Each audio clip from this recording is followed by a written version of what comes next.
И скандалот со картите и срамот на ФФМ падна во сенка кога Торес, Вилја, Чави и Касилја слетаа на Скопскиот аеродром. А фудбалските звезди од екипата на актуелниот европски првак ги придружуваа 45 новинари и една маскота. А за шпанските спортски новинари, овој натпревар бил многу важен, дури и за големата Шпанија. Ова е почеток на нова сезона. И затоа овој натпревар е толку важен. Да се види во каква форма се и да се исправат некои грешки.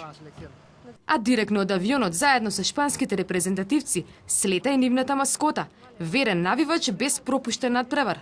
Llevo 7 mundiales con Имам 7 светски надпревари. 35 años con la selección española, 35 35 надпревари на Шпанија.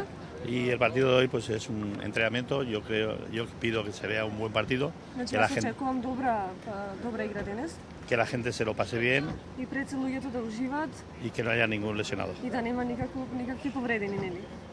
Но 45 новинари и харизматичната маскота не се единствената придружба на шпанските репрезентативци. 2 дена пред нив пристигнал и нивниот готвач директно од Шпанија. Па така, на менито на фудбалерите ќе се најдат шпагети во сос од кромити, домати и многу салата. Иако дел од играчите вредат стотици милиони, нивната портпаролка вели дека тие немале посебни барања. Во мај месец годинава представникот Шпанија дошол за да го избере хотелот. Се што тие барале е мал хотел во близина на стадионот и се разбира, сала за ручек многу блиско до собите, со цел обезбедувањето полесно се справува со евентуалните нападни фанови. Велат, условите се задоволени. Останува од хотелот Александар Палас да се довеза до арената Филип II и таму да го покажат она во што се најдобри во Европа, барем за сега.